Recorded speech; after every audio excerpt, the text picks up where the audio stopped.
Uma linda capivarinha ali.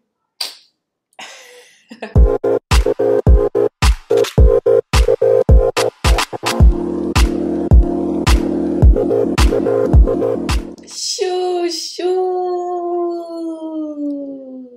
Tudo bem com vocês? Então, mais um dia na nossa grafotena, dia 16. Quem não me conhece, eu sou Fernanda Couto, professora da Universidade Federal Rural do Rio de Janeiro, do curso de Ciência da Computação. E estou oferecendo a grafotena para os meus alunos durante a quarentena, que é o curso de grafos e algoritmos totalmente online. Bom, espero que vocês gostem da aula 16, que é sobre grafos cordais. Sem mais delongas, bora começar. Vou tentar fazer a aula toda nesse vídeo, pode ser que eu me arrependa e tenha que editar. Bom, então hoje a gente vai falar de reconhecimento de grafos cordais. Então, basicamente, em grafos a gente costuma, digamos, agrupar os grafos de acordo com propriedades que eles satisfaçam. Então, é como se a gente tivesse um saco e colocasse dentro desse saco todo mundo que satisfaz determinadas propriedades. Vamos supor, todos os grafos cujo grau máximo é 3. Vamos colocar tudo dentro de um saco. Então, essa seria a classe dos grafos limitados, de grau limitado por 3. Belezinha? É como se a gente tivesse esses saquinhos. Cada saquinho tem propriedades que o grafo tem que satisfazer para pertencer. Observe que um mesmo grafo ele pode pertencer a saquinhos diferentes. Então, a gente faz essa divisão por classes porque em alguns contextos isso é muito natural. Por exemplo, na própria universidade, a gente poderia fazer uma separação por classes. A gente tem a classe do professor, a gente tem a classe dos discentes, a gente tem a classe dos técnicos, por exemplo, né? E dentro da própria classe dos professores, a gente tem aqueles que são assistentes, aqueles que são adjuntos, aqueles que são associados, aqueles que são titulares. Então é como se a gente tivesse subclasses. E o mesmo acontece quando a gente está no contexto de grafos. Por quê? Em alguns problemas se torna muito natural o estudo do problema em alguma determinada classe. Por quê? Porque pode ser que dentro do seu contexto, aquela classe modele os seus problemas. Então, muitas vezes, um problema que pode ser difícil para uma outra classe ou para a classe de grafos em geral, né? Pode ser que ele fique fácil para aquela classe com a qual você está trabalhando, para aquela classe que está relacionada com o seu contexto. Então, é muito natural em grafos a gente restringir o estudo de algum problema para uma determinada classe. Então, torna-se muito natural também trabalhar especificamente com classes de grafos. Um problema que a gente já sabe que é um problema difícil, que é um problema NP completo, que é o problema de determinar se um grafo possui um ciclo hamiltoniano. Em geral, esse problema é difícil, mas claramente, muito facilmente, por exemplo, se a gente tiver um grafo que é só um ciclo, obviamente ele é hamiltoniano, certo? Se a gente tiver um grafo completo, obviamente a gente sabe que ele é hamiltoniano. Inclusive, a gente já falou disso lá na aula de hamiltonianos. Se você não assistiu, clica aqui nesse card. Beleza? Mas, por exemplo, no contexto de grafos planares, esse problema ainda permanece difícil, tá? Então, é uma pequena motivação para vocês do porquê que a gente estuda classes quando a gente trabalha com grafos, tá bom? Bom, a gente já viu durante o curso algumas classes de grafos. A primeira que eu destaquei aí é a dos grafos bipartidos. Se você não assistiu o vídeo de bipartidos, clica aqui no card. Então, grafos bipartidos, a gente viu que existe uma caracterização para grafos bipartidos, que nos diz que um grafo ele é bipartido somente se ele não possui ciclo ímpar. Então, a gente sabe que dentro do meu saquinho de bipartido, eu só vou ter os grafos que não possuem ciclos ímpares, ok? A gente também falou, quando a gente falou de bipartidos, que toda árvore, quando a gente falou de árvore talvez, que toda árvore é um grafo bipartido, justamente por não possuir ciclos. Então a gente sabe que ali dentro do meu saquinho de bipartidos, nem todo mundo é árvore, obviamente, né? Mas alguns se agrupam ali dentro por serem árvores. A gente sabe que toda árvore está lá dentro desse saco dos bipartidos. Se a gente reunir todo mundo, jogar todo mundo no mesmo saquinho, a gente tem uma subclasse, ok? Belezinha? Bom, grafos eulerianos, também falamos disso. Se você não assistiu, clica aqui no card. Grafos eulerianos são aqueles onde todos os vértices têm grau par, belezinha? Então, tem um saquinho, todo mundo que tem grau par, eu jogo lá dentro desse saquinho, é o saquinho dos meus grafos eulerianos. Bom, eu posso ter grafos eulerianos que são grafos bipartidos, por exemplo, ciclos pares são grafos eulerianos e são grafos bipartidos. Então, observem que estar no saquinho do bipartido, também, se eu estou no saquinho do bipartido, eu também posso estar no saquinho de grafos eulerianos, sem nenhum problema, tá? Todo ciclo é um grafo euleriano, beleza? Então, eu posso jogar todo o grafo ciclo dentro lá do saquinho de grafos eulerianos. Mas, nem tudo que é euleriano é um grafo ciclo. Então, eu consigo separar ali numa subclasse. Tranquilinho? A gente descreve grafos hamiltonianos como aqueles grafos que possuem um ciclo de Hamilton. Então, se eu tenho um saquinho para grafos hamiltonianos, todo mundo que tem um ciclo de Hamilton vai parar lá dentro.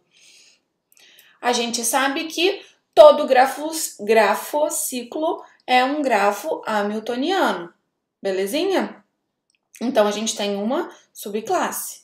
A gente sabe que todo grafo completo é também um grafo hamiltoniano. Então, a gente tem outra subclasse. Ok? Bom, agora vamos ao que mais interessa, que é uma classe super legal, com a qual eu trabalhei um pouquinho já, que é a classe dos grafos cordais. Então, a primeira coisa para a gente falar de grafos cordais é definir corda. Eu já defini corda para vocês em algum momento desse YouTube. Bom, o que é uma corda? A gente tem um ciclo e uma corda é uma aresta entre vértices não consecutivos desse ciclo. Então, como está aí no exemplo, ok? E um grafo ele é cordal se todo o ciclo com pelo menos 4 vértices tem corda. Então, observem aqui, ó. Esse grafo aqui, ele não é cordal. Porque, observem o seguinte, esse C5 aqui externo, né? Ele tem uma corda que faz esse triângulo, né? Mas observem que... Opa, voltei aqui sem querer. Mas observem que esse C4 aqui, ele não tem nenhuma corda. Tranquilinho? Beleza?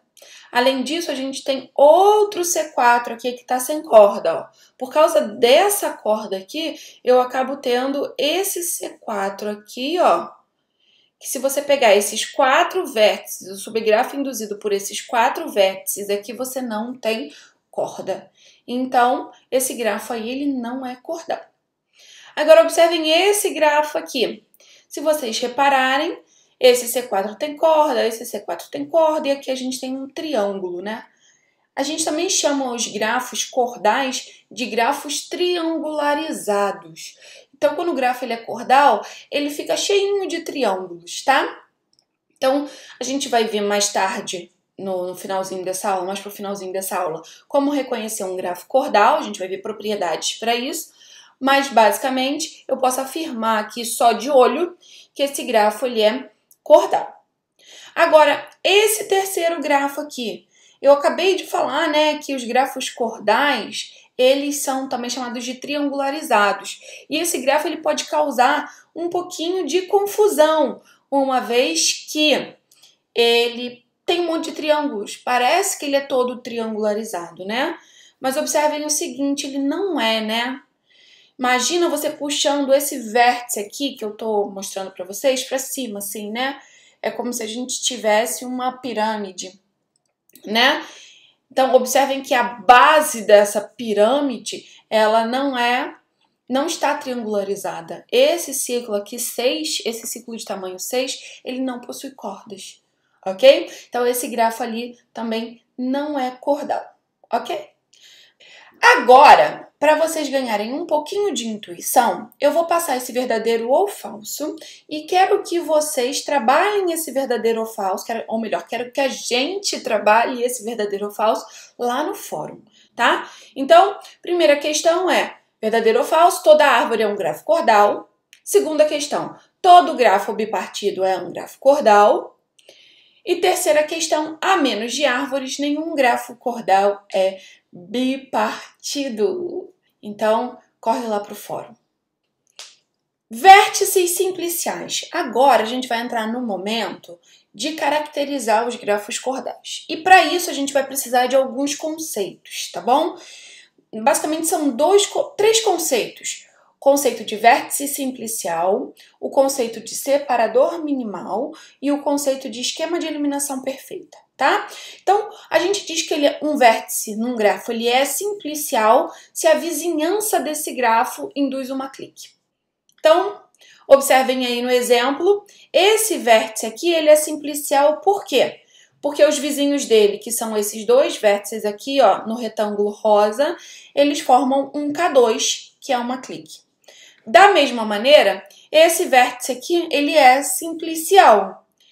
Por quê? Porque os dois vizinhos dele também formam um K2, que é uma clique. Ok? Então, basicamente é isso. Identificar se um vértice é simplicial é olhar para a vizinhança e observar se essa vizinhança é uma clique. Tranquilo? Bom, separador minimal.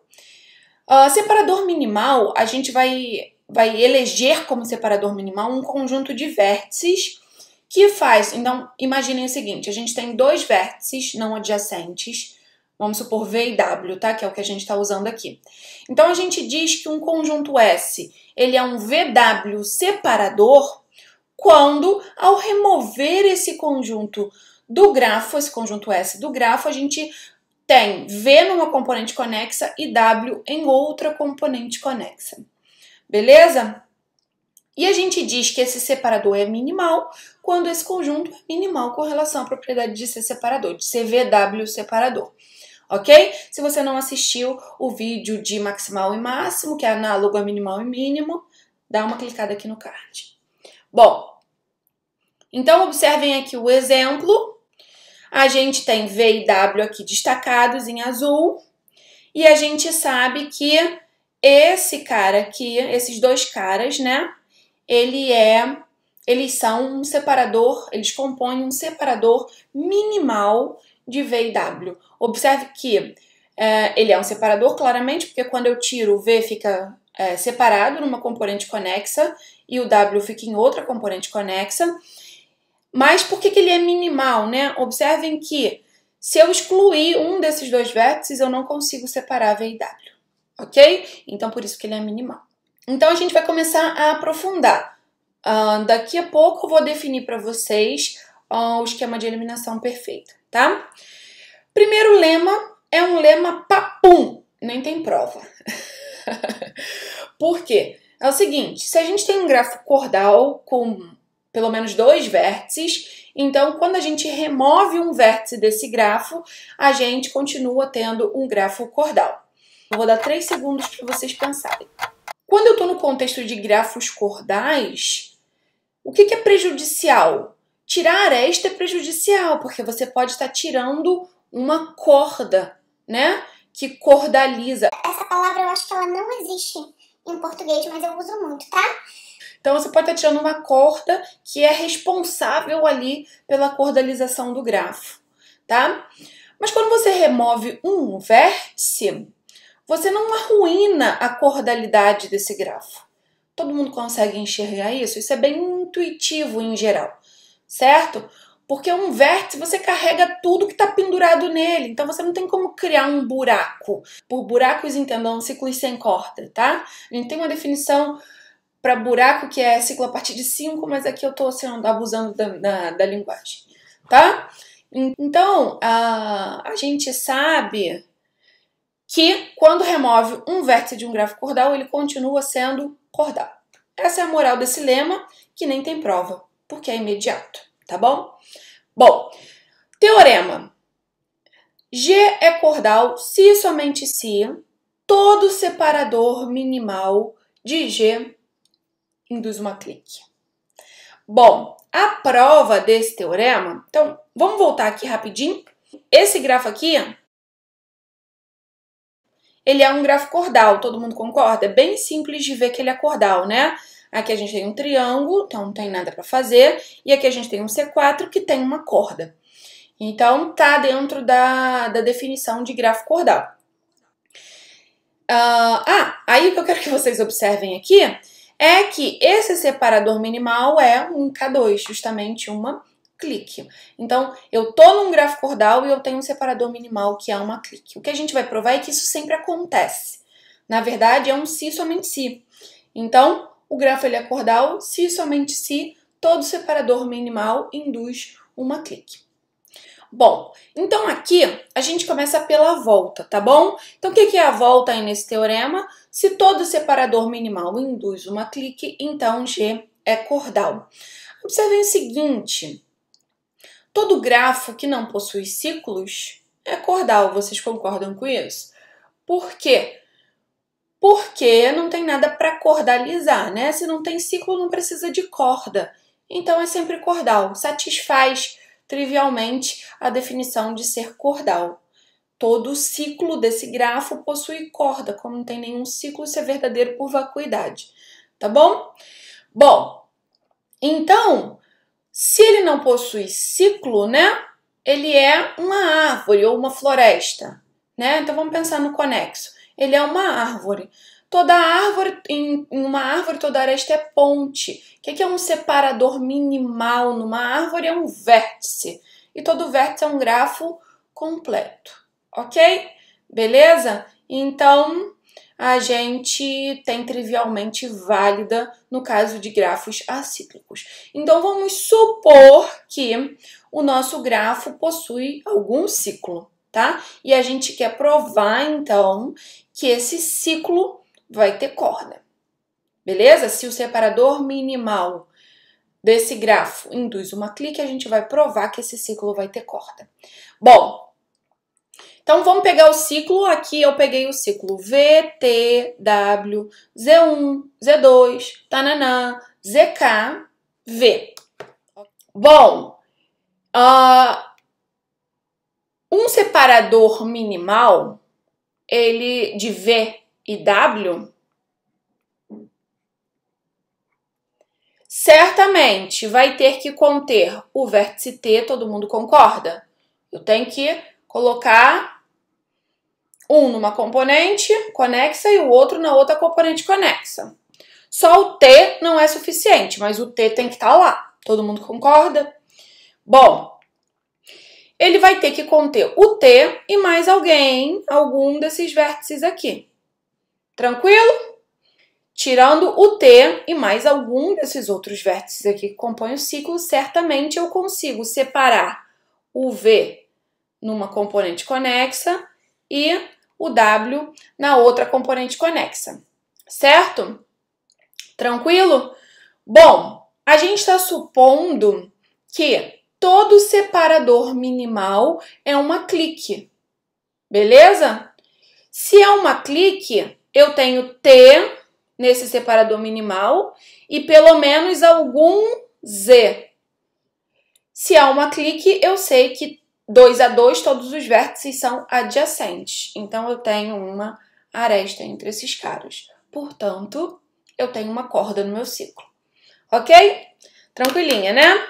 Bom, então agora a gente vai para a ida. Então, na ida a gente está supondo que o nosso grafo ele é cordal e a gente quer provar que todo separador minimal induz uma clique. A ideia é pegar dois vértices quaisquer do separador minimal e mostrar que ali vai ter sempre uma aresta, dado que o grafo é cordal, tá bom? Então, desse lado de cá, a gente tem GV, que é a componente conexa onde o V tá. Então, o V tá aqui.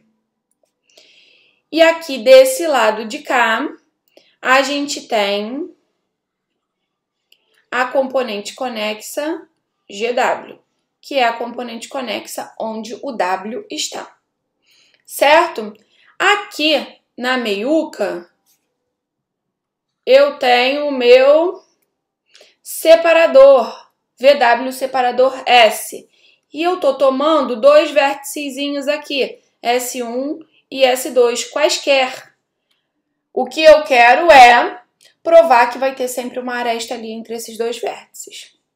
Então, o que eu vou fazer? Eu vou tomar aqui um caminho por G de V de S1 para S2 e eu vou tomar aqui um outro caminho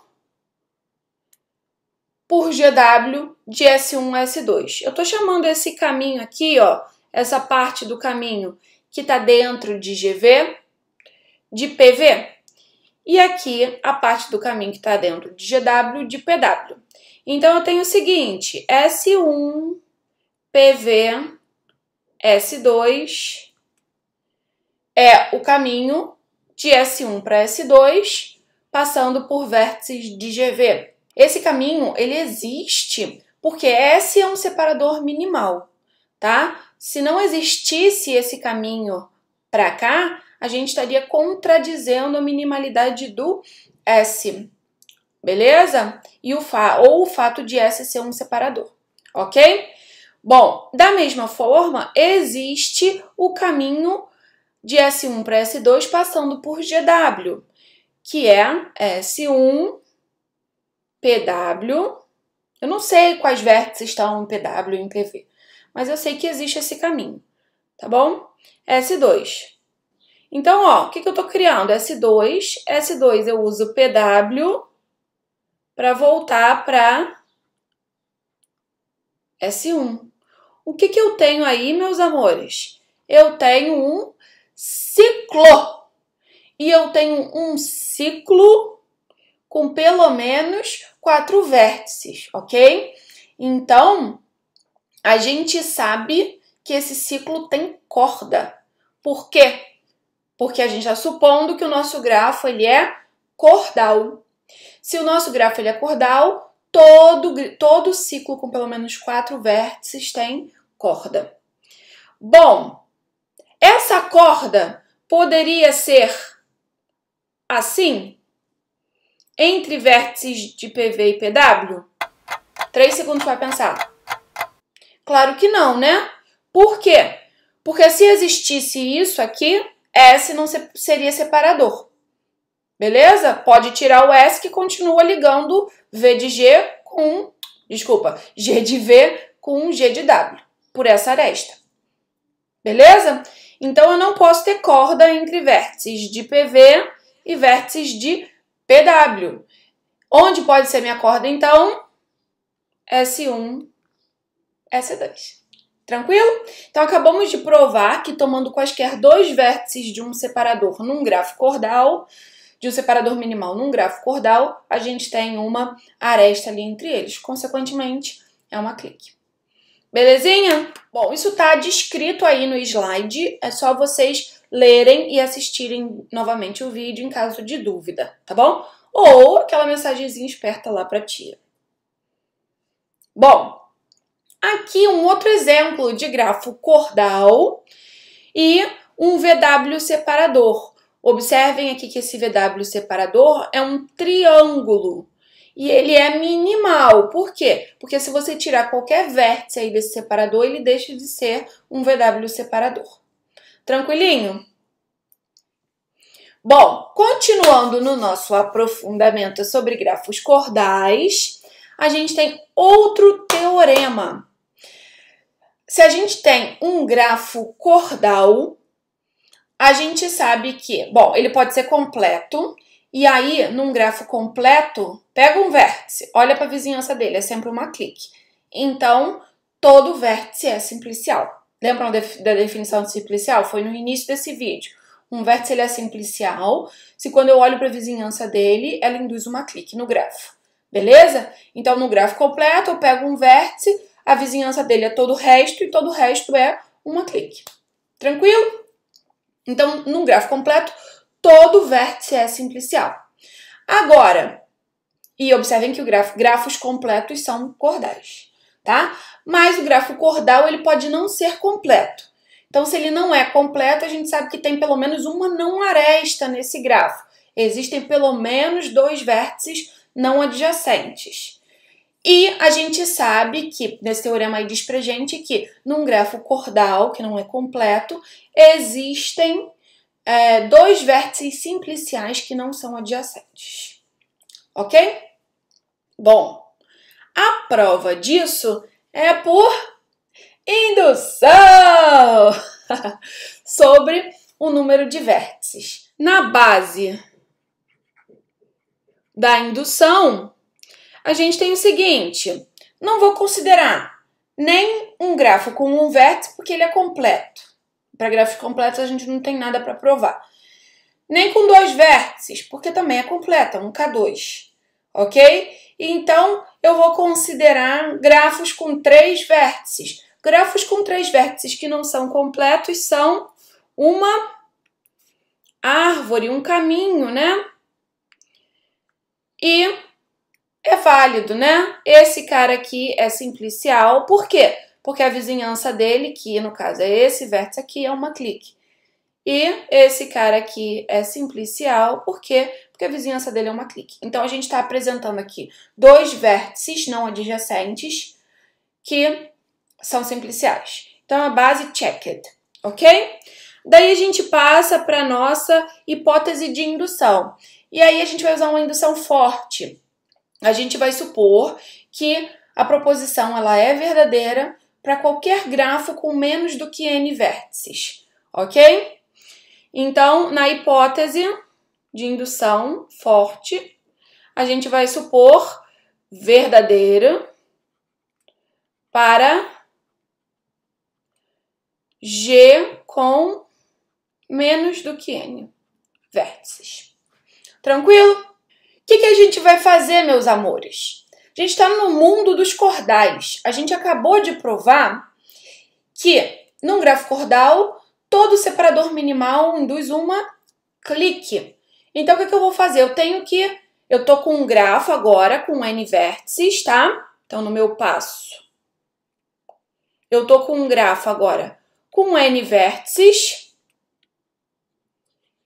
mas eu quero aplicar a minha hipótese de indução forte. Então, eu preciso de um grafo com menos vértices. O que eu vou fazer? Eu vou pegar um VW separador aí desse grafo com n vértices.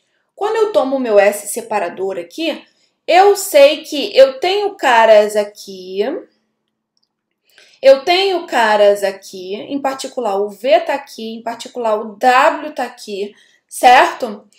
E o que eu posso garantir? Eu posso garantir que G de V mais S tem menos do que N vértices. E eu posso garantir também que G de W mais S também tem menos do que N vértices, porque, em particular, pelo menos o V está aqui do outro lado e pelo menos o W está aqui do outro lado, certo? Então, eu posso aplicar a minha hipótese de indução a esses caras, a esses grafos.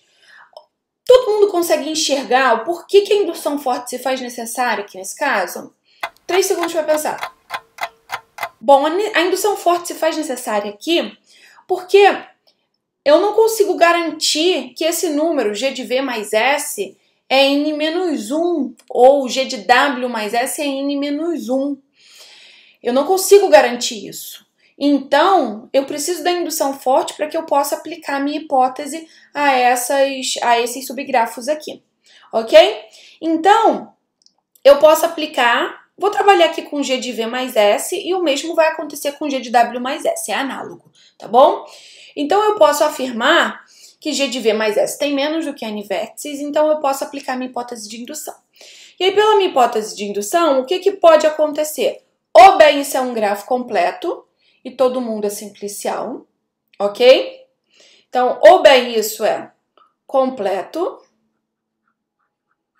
e aí todo mundo é simplicial, ou bem existem dois vértices simpliciais não adjacentes. Beleza? Observem que em ambos os casos a gente tem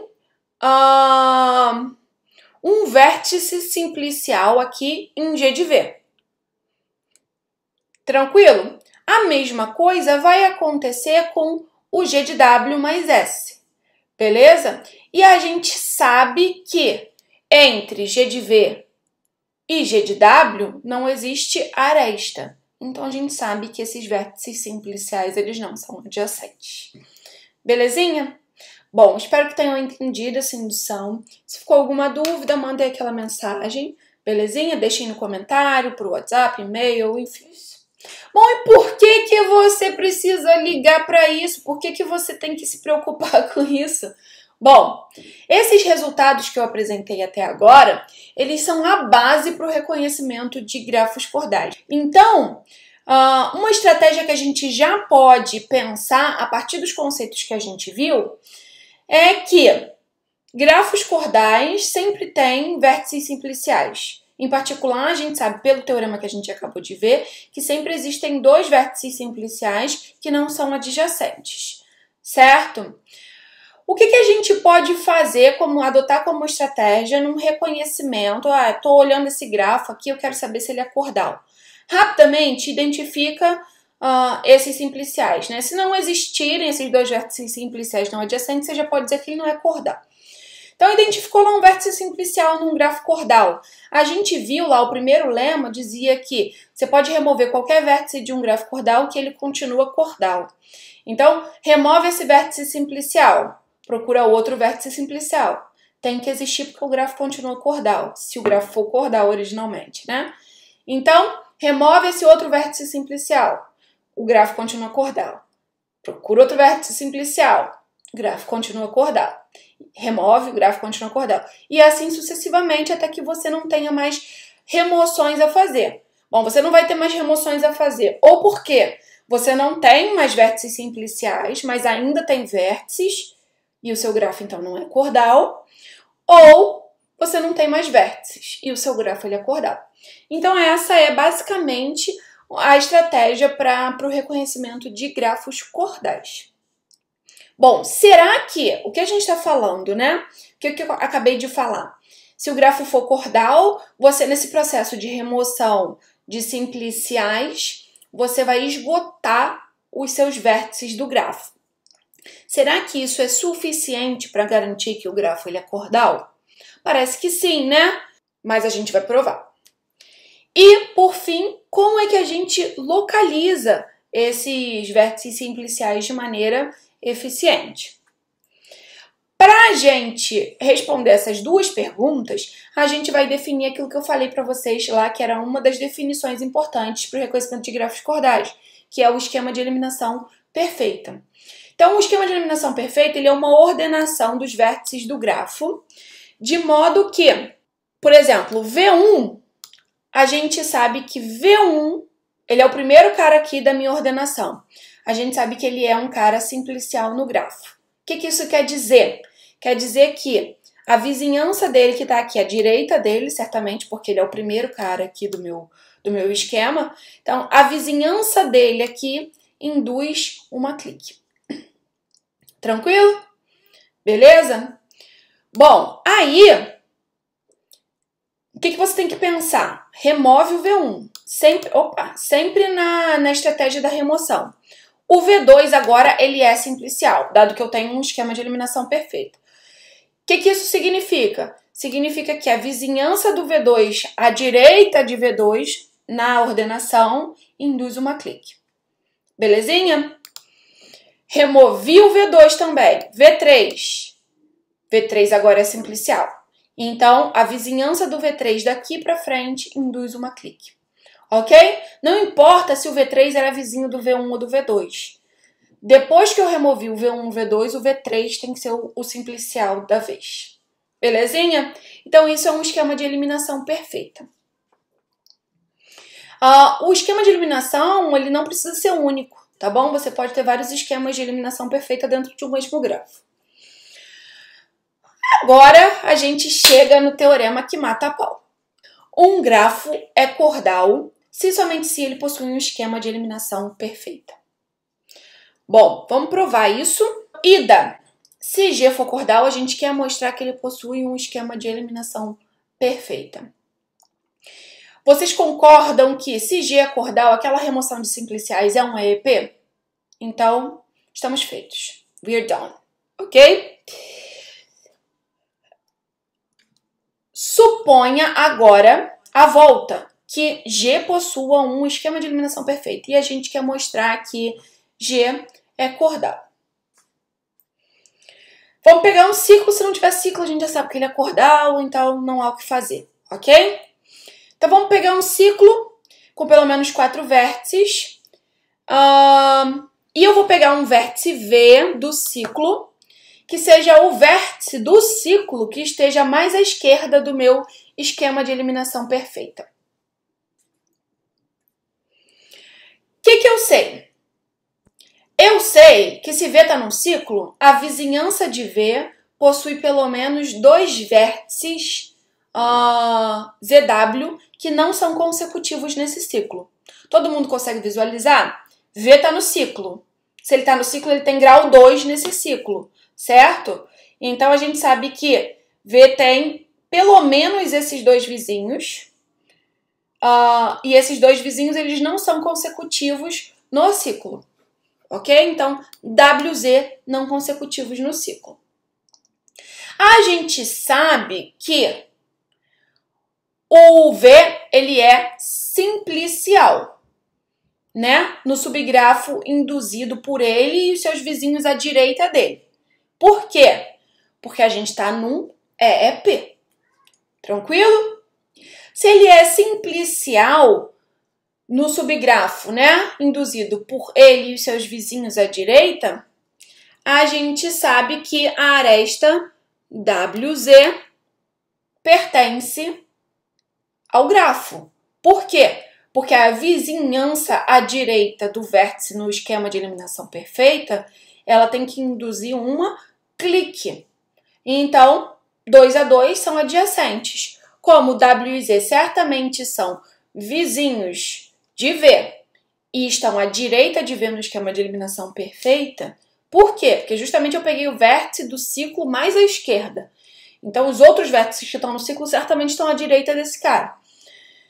Então, eu posso afirmar que esses caras são vizinhos do V, estão à direita do V no esquema de eliminação perfeita. O V é simplicial, considerando o V e os seus vizinhos para frente. Então, tem que existir uma aresta entre esses caras aqui. Ok? Belezinha? Então, tem uma aresta no meu ciclo e o meu grafo G ele é cordal. Beleza, meus amores? A ideia é essa, basicamente, aqui. A gente tem V, Z, W. O ciclo pode ser bem grandão, né?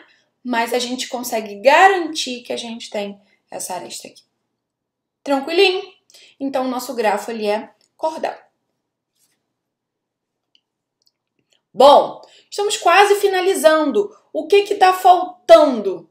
Está faltando a gente encontrar uma maneira fácil de identificar esse tal esquema de eliminação perfeita, de ver se um grafo possui um esquema de eliminação perfeita. Então, a gente vai agora, isso basicamente é uma aplicação do algoritmo de busca em largura lexicográfica que a gente viu. Se você não viu, clica aqui para assistir, tá? Então, a gente vai pegar o nosso grafo e vai aplicar o LexBFS nele. E a gente vai pegar, vocês lembram que no algoritmo de busca em largura e no lexicográfica, que é um caso particular, a gente tem um parâmetro que é chamado largura do vértice. Imagina assim, o primeiro cara a sair da fila, ele tem largura 1. O segundo cara a sair da fila tem largura 2. O terceiro, 3. O último cara tem largura N. Ok? Então, a gente vai aplicar uma LexBFS num grafo que é candidato a ser cordal, tá? Que a gente quer reconhecer se é cordal ou não. Aplicando o LexBFS, a gente vai produzir esse parâmetro para todos os grafos. E a gente vai pegar a ordenação de maneira decrescente, ou seja, do último a sair da fila para o primeiro a sair da fila, ok?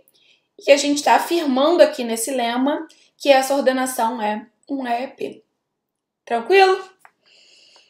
Bom, a ideia da prova disso, a largura, como eu falei, é o parâmetro que indica quando o vértice foi eliminado da fila, né? E a gente está tomando essa ordem inversa, ou seja, a ordem decrescente das larguras. Então, a gente vai supor, por absurdo, que S não seja um EP. O que isso significa? Significa que em algum momento eu não vou ter o cara lá simplicial. Então vai existir um vértice nessa ordenação que, quando eu olhar para os vizinhos, à direita dele não vai dar uma clique. Ou seja, vai estar faltando aresta. Então, eu estou pegando 3 vértices de modo que V2 e V3 pertencem... Opa, aqui está faltando 1, tá? Beleza? Aqui é V1, V2, V3 e aqui é N de V1. Vou consertar lá na hora para colocar na plataforma. Então, V2 e V3 estão na vizinhança de V1, só que eles não possuem aresta entre si.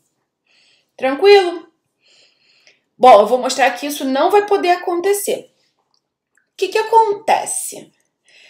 Eu estou tomando a ordem decrescente das larguras. Isso significa que eu estou tomando o último que saiu da fila, o penúltimo e etc. Se o cara foi o último a sair da fila, é porque lá no algoritmo de LexBFS, ele não era o mais remoto. Se você não lembra dessa definição, eu aconselho que você reassista os vídeos de LexBFS e olhe novamente os slides. São muito importantes. E qualquer dúvida sobre LexBFS, vocês também podem olhar aqui, ó. Eu tenho um esqueminha aqui dessa prova. Então, a gente tem V1, V2, V3. A gente sabe que entre V2 e V3 não tem aresta. Então, como eu sei que, por causa disso, lá no LexBFS, o V2 precisa ser mais remoto do que o V1, para ele ter sido escolhido antes. Então, eu sei que precisa existir um V4, que é adjacente ao V2, mas não é adjacente ao V1, ok? Além disso, eu tenho certeza que essa aresta aqui, ela não existe. Por quê? Porque se ela existisse, o meu grafo não seria cordal. A gente teria um ciclo e sem corda aqui, porque a gente não tem a aresta V2, V3. Tranquilidade?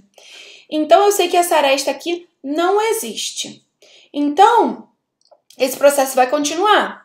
Porque se não existe essa aresta aqui, o V3 é mais remoto do que o V2. Então, precisa existir um V5 adjacente ao V3, mas não adjacente ao V2, para que o V3 seja mais remoto do que o V2. Novamente, pelo fato do grafo ser cordal, a gente não pode ter essa aresta V4 e V5, porque senão a gente teria corda. Porque senão a gente não teria um grafo cordal. A gente teria um ciclo sem corda. A gente não pode ter a aresta V2, V3, nem a aresta V3, V4. Então, o V4 é mais remoto do que o V3. E aí precisa existir um vértice V6 que garanta que o V4 é mais remoto do que o V3. E esse vértice V6, ele é adjacente ao V4, mas não é adjacente ao V3. E, de novo, não pode existir aresta V5, V6, porque senão o grafo não seria cordal. Então, precisa existir um V7, e um V8, e um V9, e isso nunca vai acabar. certo? Mas a gente sabe que a gente tem um número finito de vértices no grafo. Então, esse processo aí tem alguma coisa de errada nesse processo. Então, o que foi errado aí no nosso processo? Supor que a gente... Cadê? Tá lá na frente. O que foi errado aí nesse processo? Supor que S não fosse um EP. Belezinha? Então, a gente chega nesse absurdo. Eu acho essa prova muito fofa, com esse argumento aí da finitude dos vértices. Então, é isso. Acabamos de provar, portanto, que um grafo cordal, onde a gente aplica o Lex BFS, se a gente pegar a ordenação decrescente com relação à largura dos vértices, a gente tem um EP, ok? Então, meus amores, estamos feitos. Por quê? Porque agora a gente tem uma maneira fácil da gente encontrar, eficiente e fácil da gente encontrar um EP, e a gente sabe que um grafo ele é cordal somente se ele possui um EP. Então a gente aplica Lex BFS lá, verifica se a ordenação decrescente das larguras é um EP. Aí que está o ponto, né? A gente precisa verificar que é um EP. Para verificar que é um EP, basta verificar se os vértices são simpliciais, daquela forma, né? O primeiro vértice é simplicial, o segundo excluiu o primeiro e dali para frente ele tem que ser simplicial. O terceiro excluiu o primeiro e o segundo, dali para frente ele tem que ser simplicial. E isso a gente pode fazer basicamente olhando as arestas do grafo. Para todo vértice a gente vai olhar as arestas do grafo. Isso conduziria a gente a um algoritmo, não é o foco do nosso curso Complexidade de Algoritmos, né? Mas isso conduz a gente a um algoritmo de ordem M vezes N, arestas vezes vértices, né?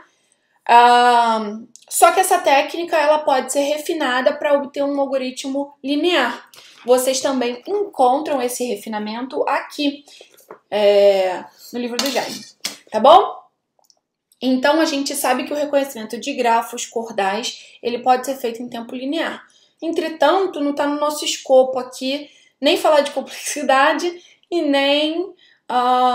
então, a gente não precisa muito se preocupar, basta saber que é polinomial, tá bom? Essa a nossa aula de hoje, a aula completa, vocês têm que valorizar muito, tá bom? Então deixa o seu like, se inscreve no canal se você não é inscrito, espero que vocês tenham gostado, tirado proveito desse vídeo. É isso, até o próximo, um grande beijo!